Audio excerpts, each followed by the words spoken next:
점심 맛있게 먹었어요? 네. 함께 기도하고 시작하겠습니다. 기도하시겠습니다. 하나님 고맙습니다. 저희를 위해서 이 땅에 오시고 십자가에 못 박혀서 저희들의 모든 죄 용서해 주셔서 진심으로 감사드립니다.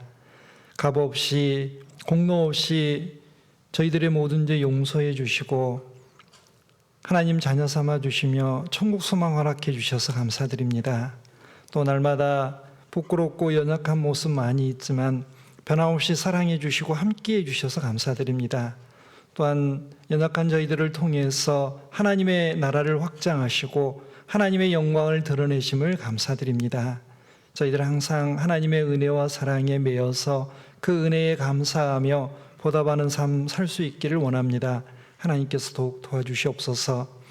흩어져 살던 저희들 오늘 하나님의 명령에 따라서 여기 이곳 교회당과 온라인으로 함께 하게 되었습니다. 전해지는 말씀과 교제를 통해서 저희들에게 필요한 말씀과 교훈을 주시고 새 힘과 능력을 주셔서 더욱더 힘차게 살아갈 수 있도록 도와주시옵소서. 특별히 저희들이 주님을 닮아가는데 부족함 없도록 하나님께서 지혜와 능력도 허락해 주시고 힘과 용기도 주시고 또 주님의 그 사랑의 마음도 주셔서 주님을 닮는데 어려움 없도록 도와주시고 또한 저희들 주변에 있는 가족과 친척과 이웃들 중에 하나님을 알지 못하는 사람들에게 하나님의 은혜의 복음을 담대히 증거하게 해 주시옵소서.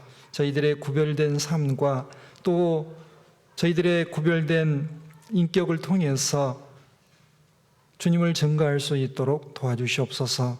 또 마땅히 오늘 이 자리에 함께해서 같이 말씀 듣고 교제해야 되지만 여러 가지 사정 때문에 함께하지 못한 우리 형제자매님들이 있습니다. 어디에 있든지 하나님의 영광 가리우지 않도록 도와주시고 다음에는 꼭 이 자리에 함께해서 같이 은혜와 사랑 나눌 수 있도록 도와주시옵소서.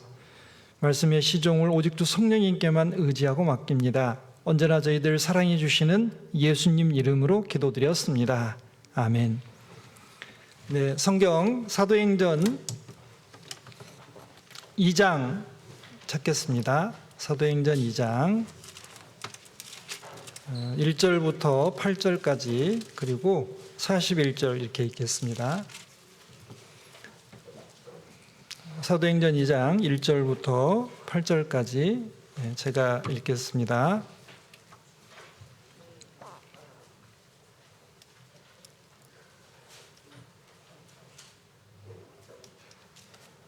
제가 읽을 테니 눈으로 따라 읽어주시면 되겠습니다.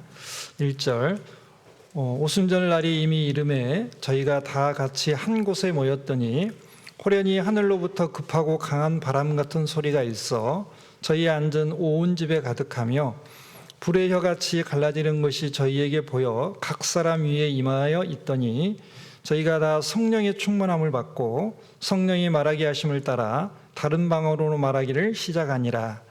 그때 경건한 유대인이 천하 각국으로부터 와서 예루살렘에 우거하더니 이 소리가 나매 큰 무리가 모여 각각 자기의 방언으로 제자들의 말하는 것을 듣고 소동하여 다 놀라 기이 여겨 이르되 보라 이 말하는 사람이 다 갈릴리 사람이 아니냐 우리가 우리 각 사람의 난 곳 방언으로 듣게 되는 것이 어찌미뇨. 건너뛰어서요 41절 41절 한 절만 제가 읽겠습니다. 그 말을 받는 사람들은 세례를 받음에 이날의 제자의 수가 3,000이나 더하더라. 오늘은 오순절 성령 강림 사건에 대해서 좀 배워보도록 하겠습니다. 자, 예수님이 이제 십자가에 못 박혀 돌아가시고 무덤에서 3일 만에 부활하셨습니다. 또 40일 동안 제자들과 함께 하시면서 제자들에게 용기를 주시고 또 제자들이 해야 될 일을 가르치셨습니다. 그리고 이제 예수님이 승천해서 하늘나라로 이제 가셨습니다. 그런데 가시면서 제자들에게 약속을 해주셨습니다. 성령을 보내주시겠다고. 그리고 그 성령이 임하시면 이제 능력을 받아서 복음을 전하게 될 거라고, 그리고 자신의 증인이 될 거라고 약속해 주셨습니다. 그래서 제자들은 이제 한 열흘 정도를 기다려서 오순절 날이 되어서 이 성령을 받았습니다. 성령님은 삼위일체, 이제 여러분 들어보셨을 겁니다. 하나님은 한 분이신데 위격이 셋이에요. 그 말은 인격이 셋이란 말입니다.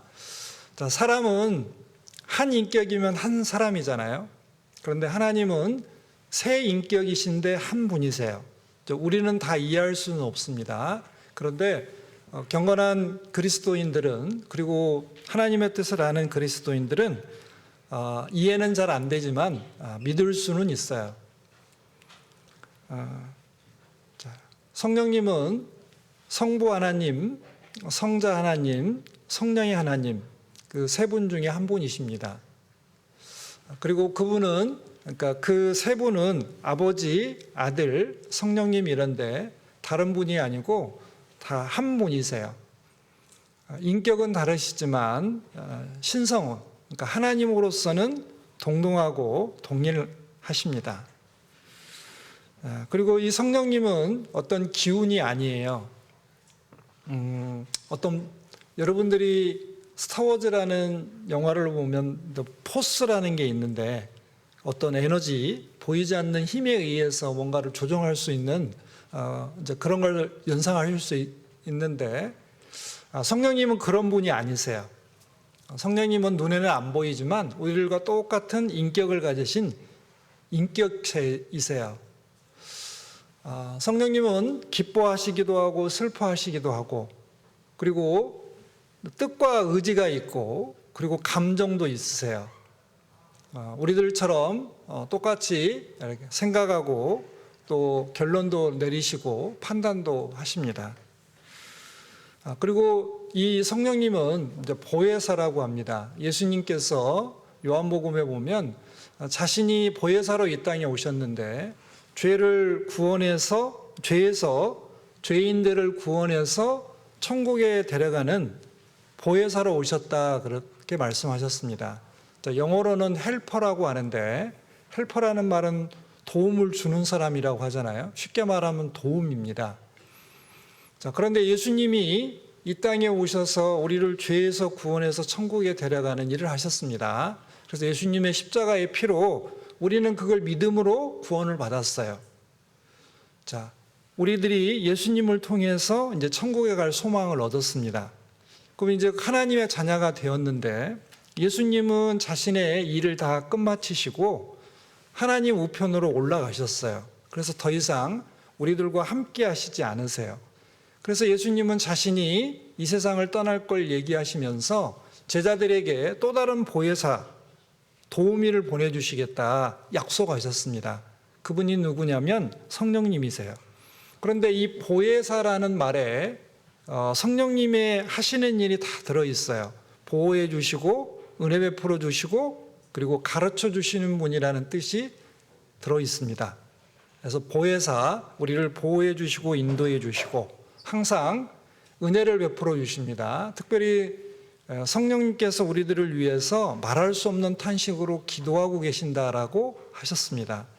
우리들이 늘 하나님의 뜻에 합당하게 살아야 되는데 합당하게 살지 못할 때마다, 즉 죄를 지을 때마다, 불순종할 때마다, 게으름을 피우고 아니라고 나태하게 살 때마다 성령님은 우리들을 위해서 우리들이 신앙에 깨기를, 그리고 그 잘못된 것에서 돌이키기를 우리를 위해서 기도해 주신다라고 말씀하셨어요.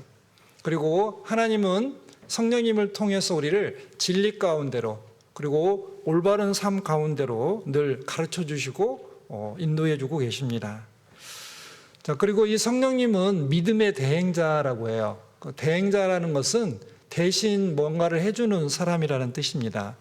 여러분들이 음식을 이렇게 배달의 민족이나 뭐 이런 데서 시키면 음식점에서 음식을 받아서 집까지 배달해 주는 그 고마운 분들이 있잖아요. 그 배달하시는 분들. 그것처럼 성령님은 예수님의 어떤 사랑과 그리고 하나님의 존재를 사람들 마음속에 심어주시는 분이세요.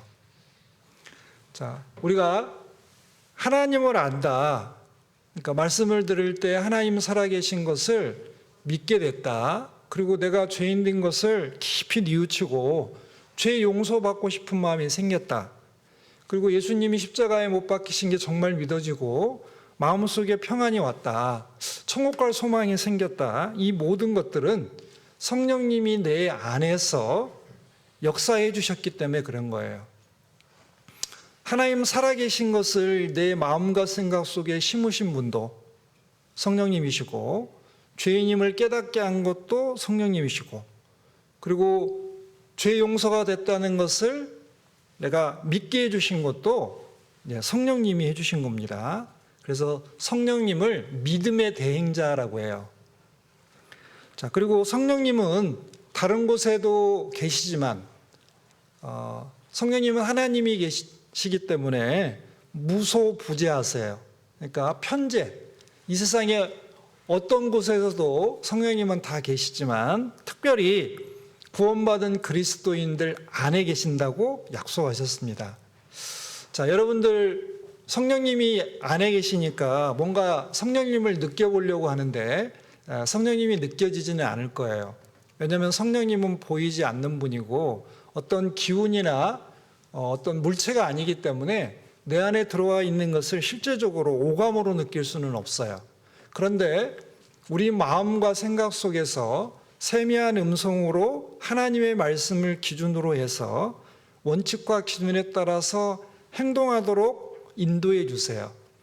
그래서 내가 어떤 사고를 하고 판단을 하고 결론을 낼 때 하나님의 말씀에 근거해서, 하나님의 뜻에 근거해서 올바른 판단을 하고 올바른 선택과 결정을 하도록 하시는 분이 성령님이시죠. 여러분들은 어떤 사고방식과 행동 양식이라는 게 있어요. 사고의 틀도 있고 행동 방식도 어떤 그 버릇 같은 거 내지는 뭔가가 있습니다. 자, 그런데 그것들을 하나님의 뜻에 맞게 조정해 가시고 그리고 도와주시는 분이 이제 성령님이라는 겁니다. 자, 이 성령님께서 오순절날 제자들에게 임하셨어요. 자, 제자들은 성령님이 오시기 전까지는 비겁쟁이들이었습니다. 잘 아는 것처럼, 자, 예수님이 이제 그 군병들한테 잡혀서 재판받으러 빌라도 법정에 갔을 때 베드로는 수제자임에도 불구하고 예수님 모른다고 3번이나 부인하잖아요. 다른 제자들은 함께 있었냐? 아니에요. 다 도망갔고, 그리고 가룟 유다는 예수님을 또 팔았잖아요. 자, 이들에게는 성령님의 능력이 임하셔야, 성령님이 함께 하셔야 예수님의 제자로서 올바른 삶을 살고, 그리고 예수님이 하신 일을 온 세상에 전파하는 것이 하나님의 뜻인데, 그 일을 하기 위해서는 성령님의 능력과 도움이 필요했어요. 그래서 하나님께서는 특별히 예수님이 부활 승천하신 뒤에 제자들이 모인 그 곳에 성령님을 이제 보내주셨습니다. 근데 성령님은 눈에 안 보이잖아요. 그리고 여러분들이 구원받을 때 온 성령님은 전혀 느껴지지가 않았어요. 여러분들 구원받을 때 뭔가 이렇게 죄가 용서가 되고 천국 갈 소망이 생기니까 기쁨과 즐거움이 생겼을 수는 있지만 성령님이 내 안에 들어와 계신다는 것을 느낄 만한 어떤 그런 작용 같은 건 없었을 거예요.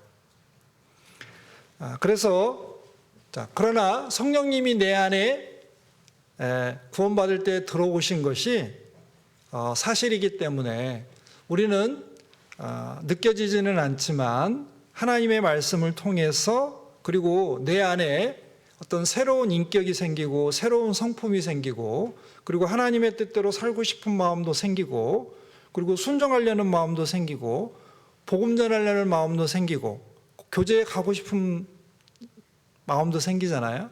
그 모든 것들은 성령님이 내 안에서 역사하시는 겁니다.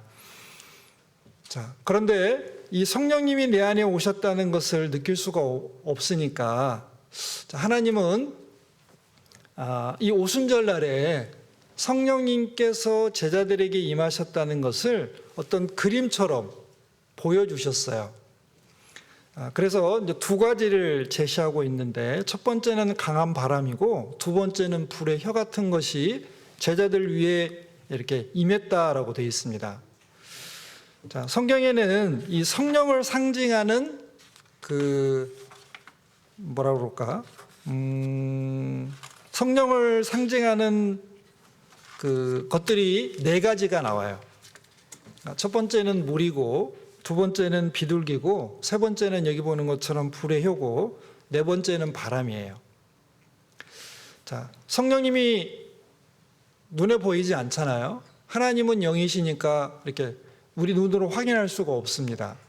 그런데 자, 이때는 제자들이 이제 예수님의 그 하신 일, 복음을 온 세상에 전하려고 하는 이 초대교회 당시는 이 성경이 완성이 되지 않았어요. 성경 기록이 다 끝나지 않았습니다. 그런데 예수님의 복음을 전하기 위해서는 하나님 살아계시다는 걸 증거를 해야 되잖아요. 그러니까 그 증거의 수단이 많은 기적이었습니다. 그리고 제자들을 통해서 나타나는 많은 능력이었어요. 그리고 그런 능력을 행하고 하나님의 살아계심을 거기 있는 사람들에게 알리고 그 다음에 복음을 전했어요. 예수님이 십자가에 못 박혀서 여러분들의 죄를 다 용서해 주셨습니다. 그걸 믿으면 성령님이 안에 오시고 여러분들은 하나님의 자녀가 됐고 그리고 천국 갈 수 있습니다라는 것을 이렇게 전했습니다. 지금 여기 오순절날 임한 이 불의 혀같이 갈라지는 것, 그 바람 같은 소리가 있었던 이것은 이 제자들에게 성령님이 임했다는 것을 알려주시는 거예요. 제자들에게도 스스로 성령님이 왔다는 것을 깨닫게 하게 하시려고 하셨고, 그리고 그걸 보는 다른 사람들에게도 이걸 좀 알게 하시기 위해서 특별히 이렇게 눈에 확인할 수 있도록 해주셨습니다. 그래서 여기서의 성령은 역사하시는 성령이에요. 그래서 성령님은 내주하는 성령님이 계시고 역사하는 성령님이 계셔요. 다른 분이 아니고 똑같은 성령님이신데 그 하시는 일이 그렇다는 거예요.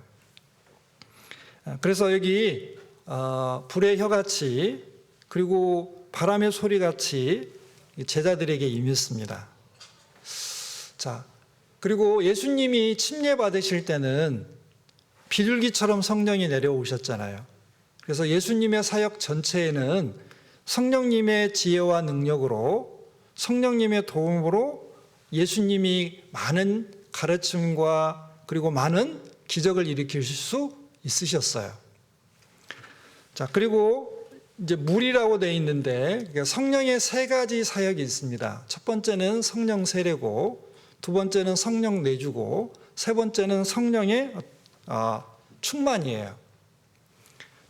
이 성령 세례라는 것은 어렵지 않고요. 우리가 구원받으면 구원받은 표로 물속에 이렇게 침례를 받잖아요. 자, 물속에 들어갈 때, 옛사람인 나는 죽었고, 그 다음에 물에서 올라올 때 새 생명을 가진 내가 살아났습니다. 자, 내가 죽었다 다시 하나님의 자녀로 다시 살아났다는 것을 세상 사람들과 마귀에게 알리기 위해서 우리는 침례를 받아요. 그러니까 구원받은 표로 침례라는 걸 받습니다. 자, 그런데 이 성령의 그 상징 중에 하나가 이제 물인데 한번 찾아보겠습니다. 요한복음 7장.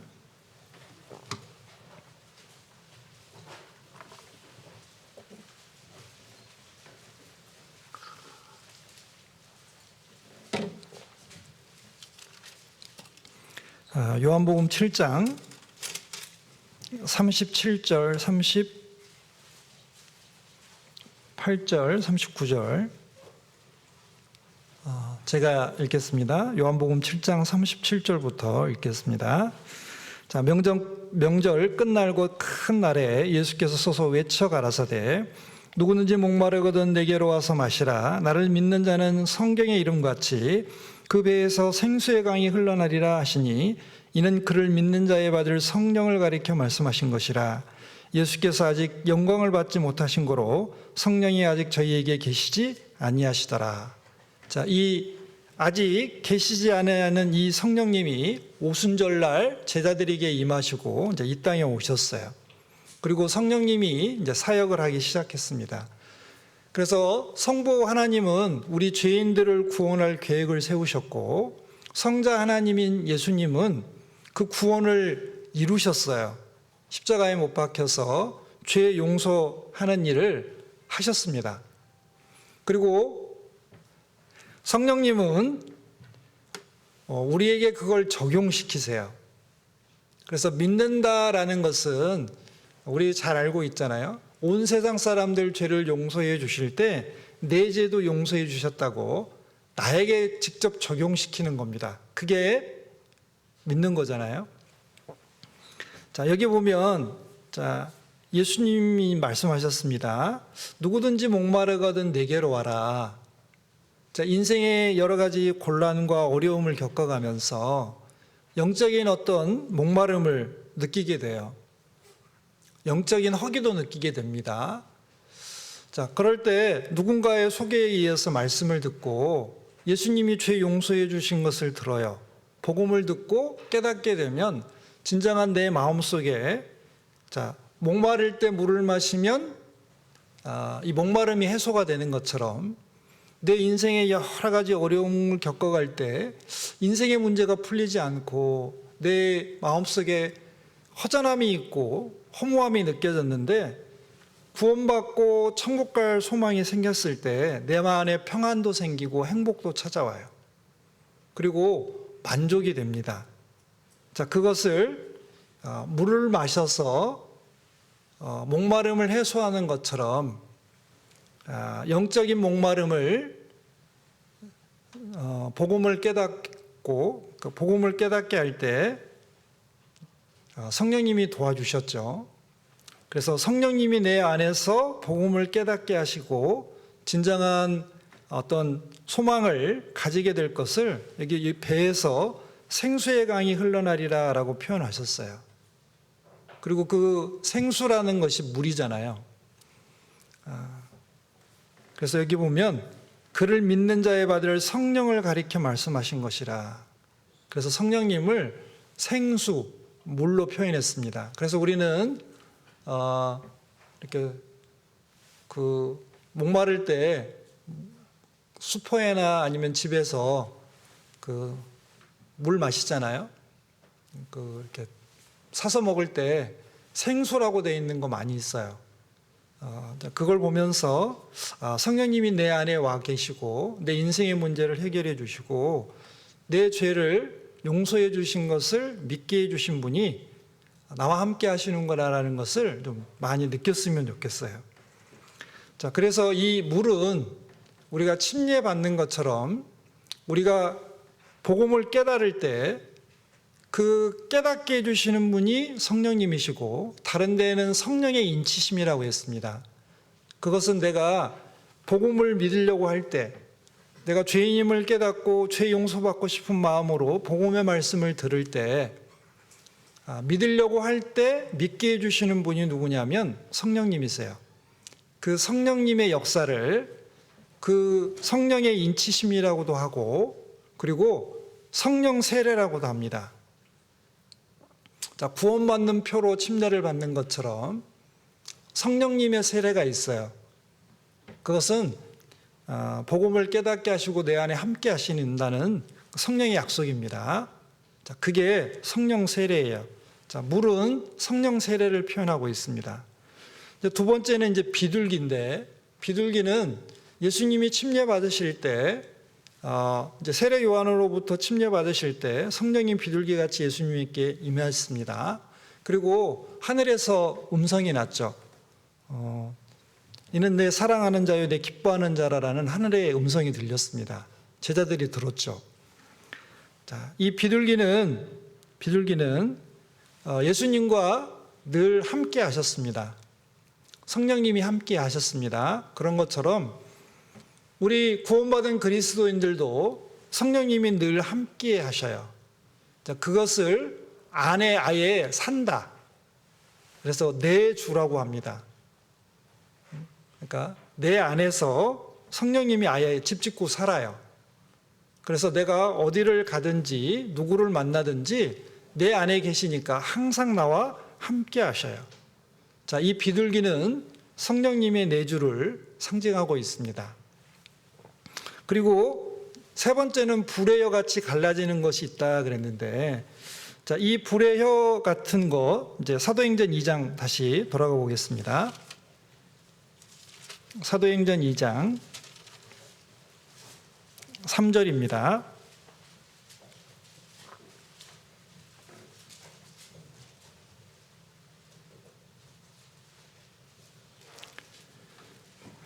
제가 읽겠습니다. 사도행전 2장 3절. 불의 여같이 갈라지는 것이 저희에게 보여 각 사람 위에 임하여 있더니, 이제 불이 이렇게 조금씩 나눠져 가지고 제자들 위에 다 임했어요. 불 하면은 뜨거움이 생각이 들잖아요. 그래서 마음에 불이 있다. 뭔가 마음에 뜨거운 분노나 아니면 뜨거운 열정이 있을 때 불이 마음속에 있다라고 표현을 해요. 불은 성령의 충만을 이야기하고 있습니다. 그래서 불의 여같이 갈라지는 것이 각 제자들에게 임했어요. 그런 것처럼 여러분들 안에도 이제 성령 충만이라는 게 있습니다. 성령님이 안에 계시지만 성령 충만을 받아야 우리가 힘있게 신앙생활을 할 수 있어요. 자, 성령 충만은 여러분들 그냥 평범한 거예요. 어떤 특별한 게 아니고, 성령 충만이라는 것은 말 그대로 성령님께서 내 안에 충만해지는 겁니다. 그러면 도대체 성령 충만을 다른 말로 뭐라고 할 수 있을까? 제가 그래서 몇 가지 좀 적어왔어요. 성령 충만이 뭘까? 첫 번째는 성령이 충만해진 사람은 예수님으로 충만해져요. 예수님을 사랑하고 예수님의 말씀을 기억하려고 하고 예수님을 닮으려고 노력해요. 그래서 그 사람의 삶이 예수님을 닮아가요. 말과 행동이. 그리고 인격과 삶이 예수님을 닮아가게 돼 있어요. 그러니까 성령이 충만해졌다라는 것은 원래 성령님의 하시는 일의 중요한 것 중에 하나가 예수님이 하신 말씀을 기억나게 하고 그 말씀을 그 제자들에게 가르쳐주는 일을 했어요. 그래서 예수님이 하신 말씀을 생각나게 하시리라 그랬습니다. 자, 예수님을 증거하는 일을 성령님이 하시고, 그리고 예수님의 가르침을 각 사람에게 적용하는 일을 성령님께서 하셔요. 그래서 성령 충만은 뭐냐면 예수님으로 충만해지는 거예요. 다른 말로 표현하면 우리 각자 그리스도인의 인격과 삶이 예수님을 닮는 겁니다. 그래서 여러분들이 막 화를 내고 짜증을 내고 욕을 하고 그리고 나쁜 짓을 많이 한다. 그 성령 충만한 게 아니에요. 그리고 여러분들이 착하고 바르고 그리고 올바르게 살아간다. 성령 충만한 게 맞아요. 자, 두 번째는 성령 충만은 성경에 대해서, 하나님 말씀에 대해서 관심이 많아요. 성경을 막 읽고 싶어지고 성경 말씀을 암송하고 싶어지고 성경을 묵상하고 싶어져요. 성령이 충만한 사람의 특징 중에 하나가 만나면 하나님의 말씀을 해요. 그런데 세상적인 이야기, 세상 연예인 이야기 이런 거 하는 것은 성령 충만하고는 거리가 멀어요. 그래서 성령 충만한 사람은 말씀이 충만한 사람이에요. 말씀. 그리고 세 번째는 성령 충만은 성경의 내용, 특별히 이제 교리적인 거라고 하고, 그리고 그 교리에 따라서 그 실제로 살아가는 삶이라고 하는데, 그러니까 쉽게 말하면 성경 전체적으로 정통 교리라는 게 있어요. 교리라고 하면 좀 딱딱하게 느껴지겠지만 여러분들이 배운 거, 하나님 살아계신 거, 그리고 여러분들이 죄인인 거, 죄 용서받은 거, 그리고 여러분들이 유치부 때부터 쭉 배워온 성경의 인물, 성경의 사건, 그리고 성경의 주제들, 이런 것들이 교리적인 것들이에요. 그리고 우리가 공과 시간과 분반 시간에 배웠던 모든 내용들이 교리와 실천에 관한 내용들입니다.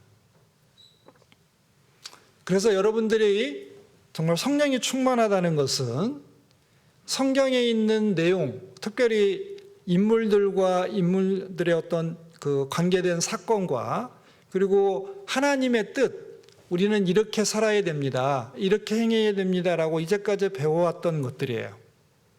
그것에 익숙해져 있어요. 그래서 여러분들이 살아가면서 어떤 문제가 딱 생기잖아요. 그러면 여러분들이 배운 대로 행동하게 돼 있어요. 여러분들은 이미 여러 가지 그 어떤 방법으로 앞으로 여러분들이 인생에 닥칠 여러 가지 문제들과 어려움을 어떻게 해결해 나가야 될지를 이미 다 배웠어요. 여러분들은 초등부 6년 동안 거치면서 이미 다 배웠어요. 더 안 배워도 되는데 계속 배우고 있어요. 왜? 실천하지 않으니까. 그리고 배웠던 교리적인 내용을 잊어버려서. 그래서 여러분들 어떤 선택과 결정의 상황에서 내가 어떻게 해야 될까? 그래서 성경에 많은 인물들을 배우잖아요. 그 인물들의 어떤 삶을 통해서 그 인물들의 어떤 장점과 단점, 그리고 어떤 그 사람들의 선택과 결정에 따라서 어떤 축복과 저주가 있는지를 우리들이 많이 배웠습니다. 그게 우리를 이제 수학 배울 때처럼 보면 수학에는 공식이 있고 예제가 있고 연습 문제가 있잖아요. 성경에는 교리에 해당하는 공식이 있어요. 그리고 인물과 사건이라는 많은 예제가 있습니다. 그 다음에 실제로 우리들 삶의 연습 문제가 주어져요. 많은 어려움도 있고, 그리고 여러 가지 해결해야 될 문제도 생겨요. 그럴 때 여러분들은 배운 것에 따라서 그런 원칙과 틀에 의해서, 기준에 의해서 하나님께 기도 가운데 선택하고 결정해서 나름대로 어려움들, 문제들을 해결해 나가게 됩니다. 그래서 성령이 충만한 사람을 다른 말로 표현하면 건전한 교리와 그리고 어떤 실천들에 익숙한 사람이라고 할 수 있어요. 그리고 네 번째는 성령 충만한 사람은 죄에 대해서 굉장히 민감해요. 그래서 죄에 대한 각성과 회개를 많이 해요. 성령 충만한 사람의 특징 중에 하나가 죄를 잘 구별해냅니다. 이건 죄고 이건 아니고, 이거는 하나님이 기뻐하실 것 같고 이건 슬퍼하실 것 같아. 그래서 해야 될 일과 안 해야 될 일을 잘 알고, 그리고 잘못한 일에 대해서 하나님 앞에 반드시 회개하고 반성하고 돌이켜요. 그리고 정상적인 그리스도의 삶으로 돌아와요. 우리는 다 하나님의 자녀들이에요. 그런데 이제 성경 잠언 24장에 보면 의인은 넘어지지 않는 자가 아니고 일어나는 자라고 얘기하고 있어요. 그래서 의인은 7번 넘어질지라도 일어나거니와. 그러니까 구원받은 그리스도인들도 죄를 지을 수 있어요. 하나님 보시기에 합당치 못하게 살 수 있습니다. 성령님이 계심에도 불구하고 우리의 연약함 때문에 그렇게 살아갈 수 있어요. 우리 안에는 죄성이라는 게 있습니다. 아메리카 인디언의 이야기 중에 하나, 이제 체로키 지역에 사는 인디언들이 이런 이야기가 있대요. 그 어린아이들에게 그 할아버지 할머니들이 이제 얘기해 주는 게 뭐냐면, 인간의 안에는 두 가지 늑대가 있다. 흰 늑대와 검은 늑대가 있다. 그런데 흰 늑대는 예를 들면 착한 거, 그 다음에 뭐 선, 진리, 그리고 좋은 것들이에요. 그런데 검은 늑대는 악한 것들, 뭐 욕심, 이기심, 탐욕, 뭐 분노, 뭐 이런 것들. 자, 이런 두 늑대가 항상 사람 안에서 싸운다. 그러면 이제 그 이야기를 들은 어린아이가 어른에게 물어보겠죠. 누가 이겨요? 자, 여러분들 한번 대답해 보세요. 여러분들 안에도 똑같이 성령의 소욕과 죄의 소욕이 있어요. 자, 흰 늑대는 성령의 소욕이라고 생각을 해보시면 될 것 같고, 검은 늑대는 죄의 소욕이라고 생각을 해보세요. 자, 여러분들 안에 두 개가 싸워요. 하나님의 뜻대로 순종하고 살고 싶은 마음도 있고, 죄 짓고 싶은 마음, 타락하고 싶은 마음도 있어요. 둘이 싸우면 누가 이겨요? 아니, 강한 쪽이 이기잖아요. 그럼 누가 강해져요? 여러분들이 먹이를 주는 쪽이 강해져요. 자, 여러분들이 항상 성령을 쫓아 행하면, 하나님께 순종하려고 하면, 여러분들의 아는 새 사람이 커져서 여러분들은 하나님의 뜻대로 살아갈 수 있어요. 자, 그런데 여러분들이 항상 보고 듣고 느끼고, 그리고 여러분들이 추구하는 바가 세상 것이고 마귀적인 것이고, 그리고 하나님과 관계가 멀어진 것이라면 여러분들은 먹이를 검은 늑대에게 주고 있기 때문에 시험과 유혹이 오면 바로 넘어지겠죠. 그래서 성경 말씀에는 성령을 쫓아 행하라. 그리하면 육체의 소욕을 이루지 아니하리라고 되어 있어요. 자, 여러분들이 무엇을 보고 무엇을 생각하고 그리고 무엇을 쫓아 행하느냐 굉장히 중요합니다. 자, 그래서 여러분들이 항상 스마트폰을 가지고 많은 시간을 보낼 텐데 그 스마트폰 안에도 좋은 게 있고 나쁜 게 있어요. 스마트폰은 가치 중립적이에요. 선하다 나쁘다를 결정할 수 없어요. 그걸 이용하는 사람이 스마트폰을 가지고 그걸 선용할 수도 있고 악용할 수도 있는 거예요. 여러분들 스마트폰을 가지고 공부를 하려면은 공부를 잘할 수 있잖아요. 아무튼 뭐 EBS 방송을 볼 수도 있고 유튜브로 말씀을 들을 수도 있고 얼마든지 좋은 걸 많이 할 수 있어요. 그런데 똑같은 그 스마트폰을 가지고 내가 죄 짓는 데 쓴다면 거기에는 무궁무진한 죄 지을 것들이 많이 있어요. 그래서 여러분들은 죄를 짓는데 죄를 짓는 것을 굳이 찾아가지 않아도 돼요. 이미 여러분들 손 안에 와 있어요. 옛날에는 제가 중고등학교 다닐 때는 죄를 지으려면 죄 짓는 장소를 가야 돼요. 왜냐면 오락실을 간다든가 아니면 저희들은 롤러스케이트 타러 갔는데 롤러스케이트를 타러 간다든가 아니면 이제 춤추러 가려면은 이렇게 그런 곳에 갔었어야 되거든요. 그래서 저희 때는 만화방 많이 갔는데 만화방. 근데 요즘은 스마트폰 안에 몽땅 다 들어와 있죠.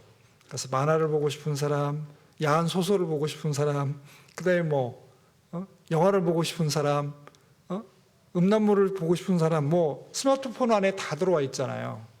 그러니까 이미 여러분 손 안에 죄의 장소가 이미 준비가 돼 있어요. 자, 여러분들이 죄에 대해서 민감하지 않으면, 특별히 성령님의 어떤 세미한 음성에 귀 기울이지 않으면 여러분들은 금방 타락한다는 거예요. 이 시대는 특별히 죄가 너무너무 만연해 있어요. 잠언에 보면은 그 죄를 지으려면 음녀가 있는 곳으로 가야 되잖아요. 가까이 가야 되는데 지금 시대는 그럴 필요가 없어요. 죄가 이미 여러분들 어떤 안방에 여러분들 손 안에까지 다 들어와 있는 상태라고요. 그래서 성령이 충만한 사람은 이 죄에 대해서, 특별히 하나님 보시기에 합당치 못한 것에서 굉장히 민감해요. 그런데 놀랍게도 구원받은 그리스도인들이 자꾸 죄를 짓고 불순종으로 나아가면 양심이 무뎌서 죄를 죄로 여기지 않는 그런 상황까지 가요. 자, 성령이 충만한 사람의 특징 중에 하나가 이 죄에 대해서 민감합니다. 그리고 죄를 지으면 바로 회개하려고 해요. 그리고 하나님과 원래 올바른 관계, 그 상태에 있는 게 정상이기 때문에 그렇게 그 상태를 유지하려고 해요. 자, 그리고 마지막으로 성령 충만은 뭐냐면 하나님과 이웃을 사랑하는 거예요. 그래서 이 사랑을 다른 말로 바꾸면 수고와 희생이에요. 부모님이 여러분들을 사랑해서 여러분들의 필요를 공급하고 여러분들을 위해서 그 필요한 것을 사기 위해서 돈을 벌어야 되잖아요. 그래서 부모님들은 기꺼이 여러분들을 위해서 수고와 희생을 해요. 그리고 여러분들에게 물질을 쓰는 걸 전혀 아까워하지 않습니다. 필요한 것이라면 얼마든지 사줄 용의가 있어요. 그런데 가져서 꼭 유익이 되지 않을 것들은 좀 제한을 하게 되죠. 자, 부모님이 여러분들을 사랑해서 수고하고 희생한 것처럼 성령이 충만한 사람은 다른 사람들, 특별히 하나님과 형제자매님들과 그리고 구원받지 못한 가까운 사람들을 위해서 수고하고 희생하려고 해요. 그들을 사랑한다고요. 그들을 아끼고 그들을 존중해요. 자, 우리 성령이 충만한 사람이 어떤 사람인지 좀 살펴봤어요. 결국에는 성령 충만한 사람을 쉽게 말하면 하나님의 뜻대로 살아가는 사람이에요. 예수님으로 가득한 사람, 말씀으로 가득한 사람, 그리고 이제까지 배웠던 말씀대로 살아가는 사람, 죄에 민감한 사람, 그리고 하나님과 이웃을 사랑하는 사람이 성령이 충만하다고 할 수 있어요. 자, 이 성령 충만은 불의 혀 같습니다. 성령이 충만해지면은 마음이 뜨거워져요. 그리고 하나님의 뜻대로 살고 싶어 해요. 사랑하려고 노력합니다. 말씀을 읽으려고 하고 교제에 참석하려고 해요. 그래서 하나님께서는 이제 성령 세례, 성령 내주, 성령 충만을 통해서 하나님께서 역사를 하세요. 그래서 바람 같은 소리가 있다고 했잖아요. 우리 사도행전 2장 2절 보겠습니다. 자, 호련히 하늘로부터 급하고 강한 바람 같은 소리가 있어 저희 앉은 온 집에 가득하며. 자, 이게 바람 같은 소리가 있다고 했어요. 바람은 눈에 안 보이죠. 그렇지 않나요? 바람은 눈에 안 보이고 사람이 제어할 수가 없어요. 그런데 바람이 불면은 영향력이 나타나요. 바람이 불었다는 증거가 있다고요. 그래서 바람이 불면은 머리카락이 휘날리든지 풍향계가 움직이게 되죠. 그리고 센 바람은 물건을 이렇게 날려버리기도 하잖아요. 그래서 미국의 토네이도 같은 경우는 집도 그다음에 자동차도 바람을 일으켜서 멀리 옮겨 놓잖아요. 그리고 여러분들이 이제 대학에 가면 유체역학이라는 걸 배울 텐데, 그래서 비행기가 공중에 어떻게 날아가는지 여러분들이 이제 배우게 될 거예요. 제가 간단하게 원리를 설명해 볼게요. 자, 비행기의 날개는 밑면과 윗면이 달라요. 밑면은 반듯하고 윗면은 비스듬하게 생겼어요. 자, 그런데 그 날개가 밑면하고 윗면이 달라서 이게 비행기가 시속 300km 이상의 속도로 이 땅을 질주하게 되면은, 자, 이제 우리 공기가 있잖아요. 그럼 공기를 가르고 앞으로 전진하게 되니까 그만한 속도로 바람이 불어오는 게 돼요. 그러면 기압차가 생겨요. 그러니까 밑으로 지나가는 바람과 위로 지나가는 바람의 속도가 달라져요. 왜? 이 공면이 생겼기 때문에. 그럼 기압차에 의해서 기술을 들잖아요. 그럼 그렇게 무거운 비행기가 위로 떠요. 바람의 압력에 의해서. 그래서 1000m 상공 위로 날아서 먼 곳까지 날아갈 수 있는 거예요. 제가 간단하게 설명을 드렸어요. 이해 가죠? 이해가면 고개를 끄덕이세요. 자, 바람이 어떤 때는 힘이 없는 것처럼 보이잖아요. 그런데 바람이 엄청난 힘을 발휘해요. 그렇게 사람을 보잉 747 같은 경우는 약 300명에서 400명 가까이를 성인 태우고 그렇게 무거운 비행기가 하늘로 날아서 10시간, 14시간씩 하늘을 날잖아요. 바람의 힘이거든요. 성령님께서 우리에게 임하시면 바람 같은 소리가 있다. 그래서 이 바람 같은 소리가 뭐예요? 4절에 보면 저희가 다 성령의 충만함을 받고 성령의 말하게 하심을 따라 다른 방언으로 말하기를 시작하니라. 오순절날 성령이 임하시고 제자들이 처음 한 그 일이 뭐냐면 성령이 임하시고 성령이 충만해지니까 방언을 하기 시작했어요. 그 방언이라는 건 뭐냐면 다른 나라 말이에요. 그 뒤에 보면은 여기 보면 9절에 우리는 바데인, 메데인, 엘리민, 또 메소포타미아, 유대와 갑바도기와 본도와 아시아 여러 가지 여기 10가지 이상의 장소에서 태어나서 자라온 유대인들과 유대교에 입교한 사람들이 예루살렘에 이제 어떤 절기가 되어서 오순절날을 지키기 위해서 이제 온 거예요. 그런데 제자들은 다 외국어 교육을 안 받았거든요. 왜냐하면 갈릴리 어부, 그 다음에 세리, 열심당원 이런 12명의 제자들이 성령이 충만해지니까 이야기를 하는데 이제 외국어를 구사하게 된 거예요. 페르시아도 하고 이집트어도 하게 되고 거의 그리스 말도 하게 되고 여기 태어난 사람들 그 나라 사람들이 어렸을 때부터 태어나서 배운 그 모국어로 예수님 복음 전하는 이야기를 들은 거예요. 자, 성령이 충만해지면 하나님의 은사가 내려오고 그 은사를 개발해서 역사가 나타나는 거예요. 하나님이 우리들의 성령을 두신 것은 성령님과 함께 하나님의 일을 하게 하기 위해서예요. 자, 우리가 하나님의 뜻대로 이 세상에 살아가는 것도 우리 힘으로 안 되잖아요. 신앙생활은 절대 우리 힘으로 안 돼요. 성령의 도움이 반드시 필요해요. 구원받는 것은 순간이에요. 내가 믿으면 돼요. 믿는 것은 내가 마음을 열고 믿으려고 하면 성령께서 믿게 해주시잖아요. 그건 순간이에요.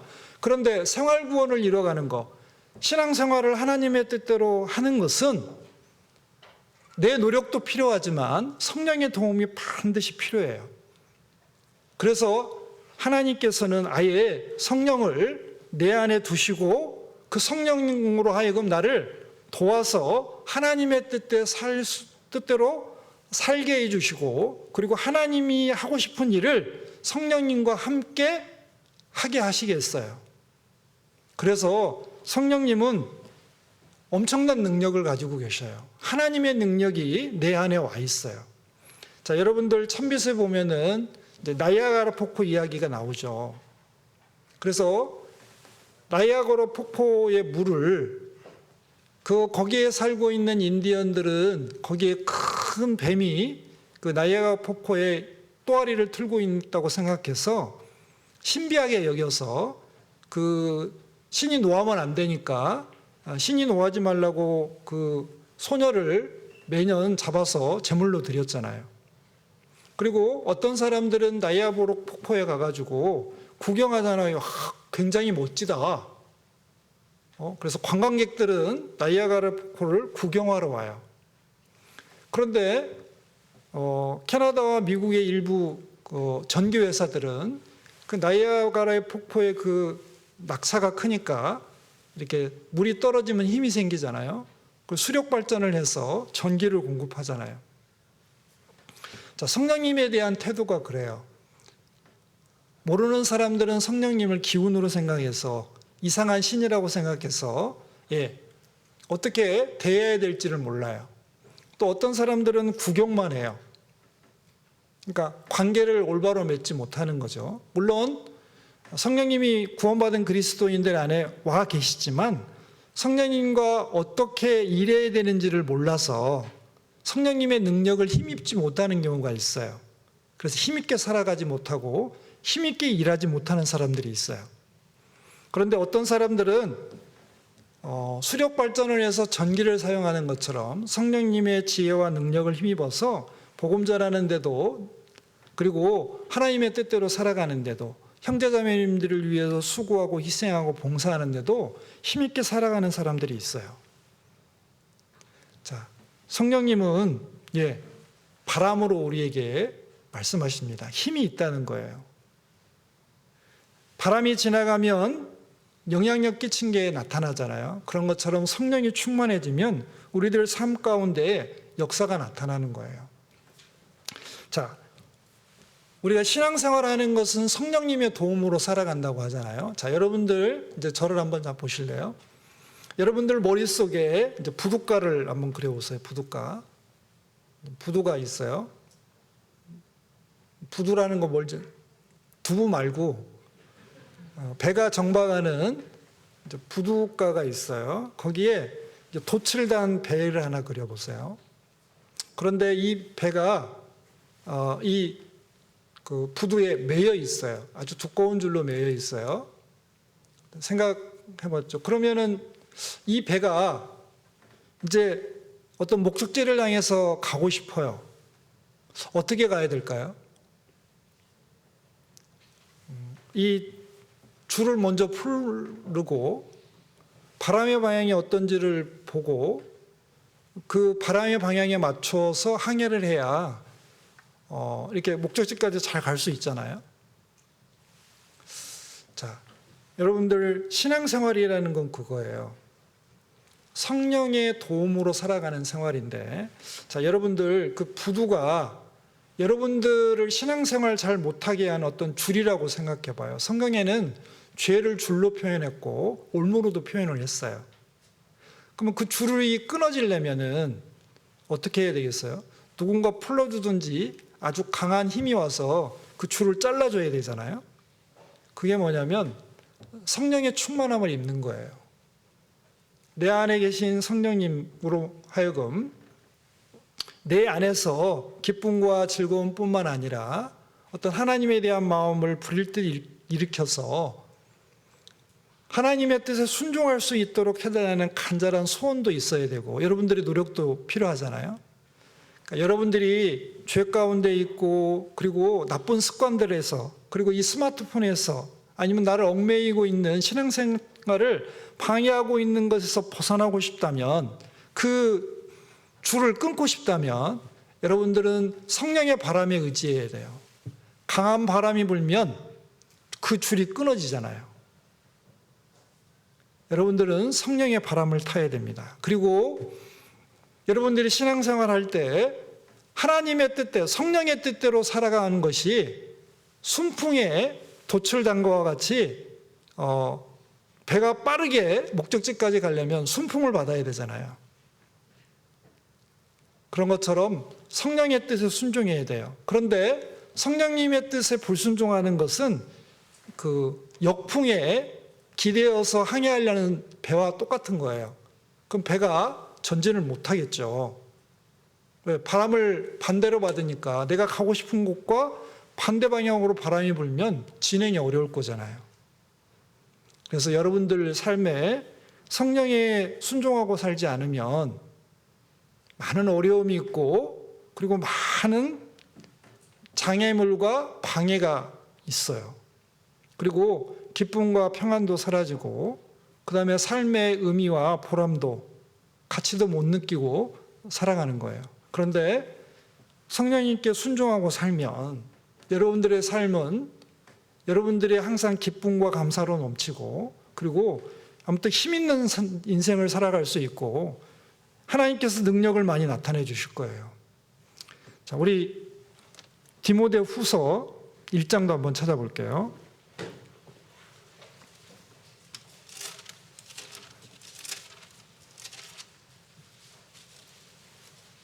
디모데후서 1장 7절 8절입니다. 디모데후서 1장 7절 8절 제가 읽겠습니다. 하나님이 우리에게 주신 것은 두려워하는 마음이 아니요 오직 능력과 사랑과 근신하는 마음이니 그러므로 내가 우리 주의 증거와 또는 주를 위하여 갇힌 자 된 나를 부끄러워 말고 오직 하나님의 능력을 좇아 복음과 함께 고난을 받으라. 자, 복음과 함께 고난을 받기 위해서 하나님께서 우리 안에 두신 것이 능력과 사랑과 근신하는 마음이래요. 자, 이것은 성령님으로부터 와요. 성령님의 능력이 와 있고 하나님의 사랑이 성령님을 통해서 일깨워지고 성령님의 근심케 하는 마음이 내 안에 들어와 있어요. 자, 하나님은 주신 것을 찾지 주시지 않은 것을 달라고 하지 않으세요. 여러분들이 복음과 함께 고난을 받을 만한 충분한 지혜와 능력이 있고 그리고 안에 성령님이 계시기 때문에 복음과 함께 고난을 받으라고 했어요. 그래서 여러분들은 오순절날 제자들에게 임한 그 성령처럼 성령의 충만함을 입어서 복음을 전하니까 제자의 수가 어떻게 해요? 3,000명이나 더 했잖아요. 베드로가 한 번 복음을 전하니까 거기에 있는 3,000명이 구원받고 예수님의 제자가 되었어요. 그런 능력은 성령의 충만함, 성령의 역사랍니다. 자, 그래서 여러분들도 제자들에게 오순절날 임한 성령님은 여러분들이 구원받을 때 이미 내 안에 와 있어요. 우리들에게 똑같이 제자들과 같이 사역을 하면 성령님이 함께 하셔서 역사해 주신다고요. 여러분들도 경건하게 살 수 있어요. 이 세상의 빛과 소금이 될 수 있어요. 여러분들은 지금 여러분들이 생각하는 것 이상으로 멋지고 훌륭하고 아름답고 존귀한 존재들이에요. 여러분들 스스로 자기 자신을 이렇게 비하할 때가 많지만 절대 그렇지 않아요. 하나님은 여러분을 위해서 십자가에 못 박혀 돌아가셨어요. 그리고 여러분들에게 정말 지혜와 능력의 신이신 성령님을 여러분에게 보내주셨어요. 그리고 그 성령님은 여러분들을 사랑해요. 그리고 말할 수 없는 탄식으로 여러분을 위해서 늘 기도해 주고 계셔요. 그리고 필요한 은혜와 사랑을 공급하고 계셔요. 그래서 성경에는 성령을 소멸치 말라고 했습니다. 그 말은 성령님이 떠난다는 게 아니고 역사를 제한하는 거예요. 여러분들이 죄와 불순종 가운데 살아가면 성령님이 역사를 하고 싶은데, 여러분을 통해서 역사하고 싶은데 성령이 역사를 못 하신다는 거예요. 왜? 성령은 비둘기처럼 깨끗하신 분이거든요. 비둘기처럼 순결하신 분이기 때문에 순결한 사람들 통해서 역사를 하셔요. 그러면 우리가 성령의 충만을 받으려면 어떻게 해야 되냐? 어렵지 않아요. 첫 번째, 죄에서 멀어져야 돼요. 죄를 미워하고 혹 죄가 있으면 바로 자백하고 돌이켜야 됩니다. 두 번째는 말씀과 교제를 가까이 해야 돼요. 그래서 말씀을 읽고 말씀에 순종하려고 해야 돼요. 그리고 말씀을 묵상하고 말씀을 여러분들 삶에 적용시켜야 돼요. 그래서 제발 성경 좀 읽으세요. 10분만 투자해도 세 장은 읽을 수 있잖아요. 그리고 여러분들은 머리가 너무 좋잖아요. 그래서 한 번 책을 읽으면 다 외우잖아요. 저 중고등학교 다닐 때 그랬는데 지금은 10번을 외워도 20번을 외워도 잘 기억이 안 돼요. 그런데 여러분들 나이 때는 뭔가를 기억하려고 마음 먹고 시작하면 정말 다 외울 수 있어요. 성경 읽어야 됩니다. 여러분들 성경은 하루에 8분씩 투자해서 1년간 꾸준히 3장씩 읽으면 성경 전체를 읽을 수 있어요. 8분이면 돼요. 8분. 3장 읽는데. 그래서 여러분들 늦게 읽는다고 치고 10분 줄게요. 그리고 여러분들 5분 기도하셔야 되잖아요. 자, 여러분들 15분이 여러분들 하루 일과 중에 15분을 하나님께 투자하면, 성령님께 투자하면 여러분들은 정말 훌륭한 사람이 되고 바뀌어요. 여러분들 인생이 바뀌고 하나님은 여러분들을 통해서 이 세상을 진동시킬 수 있어요. 정말 하나님께 바쳐진 사람 한두 사람만 있어도 하나님은 그 사람을 통해서 어떻게 해요? 도시를 구원하기도 하고 가족을 구원하기도 하고 나라를 구하기도 해요. 여러분들 기생 라합이 하나님에 대해서 듣고 어떻게 해요? 두려워 떨었잖아요. 그래서 정탐꾼 2명을 숨겨진 그걸 통해서 자기 아버지뿐만 아니라 아버지 형제까지 다 그 집에 있는 사람 다 살았죠. 기생 라합 한 사람 때문에 그 가족과 친척들이 다 구원받았어요.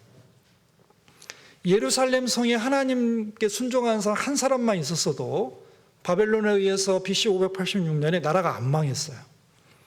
예루살렘 거리에 하나님을 찾는 사람, 하나님께 순종하는 사람 한 사람만 있었어도 하나님은 그 사람을 통해서 어떻게 해요? 예루살렘 성을 멸망 안 시키셨을 거예요.